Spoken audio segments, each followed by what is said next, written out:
Hello বিয়াস, আসসালামু আলাইকুম। আজকে নিয়ে আসলাম আপনাদের চা বাগানে ঘুরতে ঘুরতে আমরা চলে আসলাম চায়ের ফ্যাক্টরির কাছে।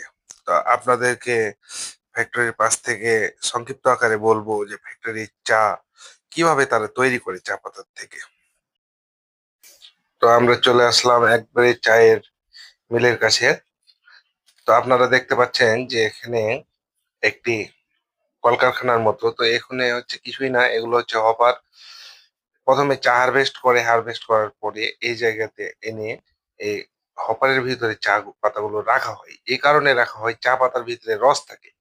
এই রসগুলো টেনে নেওয়ার জন্য এখানে এক মাথায় গ্যাসের গ্যাস দিয়ে আগুন জ্বালিয়ে ফ্যান দিয়ে তাপমাত্রাগুলো চারিদিকে ছড়িয়ে দেওয়া হয়। এখানে অনেকগুলোই মিল আছে, তার ভিতরে এটা হচ্ছে দিলদারপুর চা বাগানের মিল, এটা হচ্ছে ফ্যাক্টরি। তো ওই যে দেখতেছেন ওটা একটা হপার। আহ এই যে এটা দেখতেছেন এটাও একটা হপার। এই দুই জায়গাতে হপার আছে, অনেকগুলো শেড আছে। এই শেডের ভিতরে প্রথমে চা গুলো হারভেস্ট করে আনা হয়। আর ওই যে দেখছেন কনভেয়ার বেল্ট গুলো, এর মাধ্যমে চায়ের পাতাগুলোকে ট্রান্সফার করা হয় আর এক জায়গাতে। তো সামনের দিকে চলেন, আপনাদের দেখাই।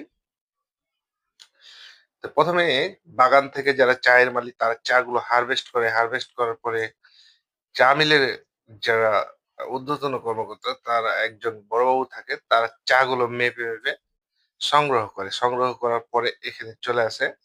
তারপরে চলে আসার পরে তারা এই চায়ের পাতাগুলো আহ, প্রথমে হপারের ভিতরে দেয়। হপারের ভিতরে দিলে রস টানানোর জন্য এখানে রাখা হয়।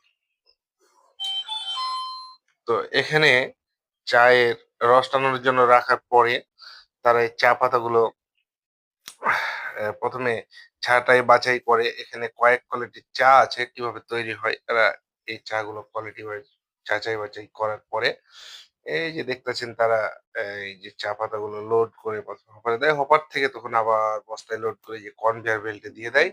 কনভেয়ার বেল্টের মাধ্যমে এই চা গুলো মেন সেটে চলে যায়। মেন সেটে চলে গেলে ভিতরে চায়ের মিল আছে, ওই মিলে গেলে এগুলোকে মানে পিষে, কলে পিষে, যাতে পিষায়া এগুলারে দলা বানানো হয়। দলা বানানো হলে এগুলো আবার হালকা তাপে একটা ড্রামের ভিতরে, বড় একটা ড্রামের ভিতরে দিলে এটা ঘূর্ণ এভাবে ঘুরতে থাকে, নিচে তাপ দেওয়া হয় এবং কি এগুলো ছোট ছোট দানা আকারে আহ, দানা আকার আর কি তৈরি হয়। তো এগুলো পরে ছেড়ে দেওয়া হয়, ছেড়ে চাটালের মতো জায়গাতে শুকানো হয়। শুকালে এটা মোটামুটি প্রথম পর্যায়ে চা তৈরি হয়ে গেল।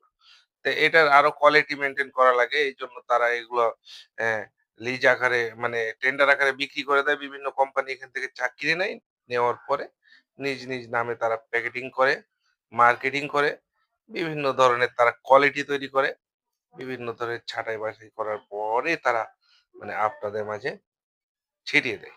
তো পরবর্তীতে যদি আমরা কখনো সময় পাই, তাহলে ভিতরে ঢুকে আপনাদের চা বানানোর প্রসেসিং দেখাবো আমরা ভিতরে ঢুকে। চলেন সামনে ঘুরে ঘুরে আপনাদের দেখাই।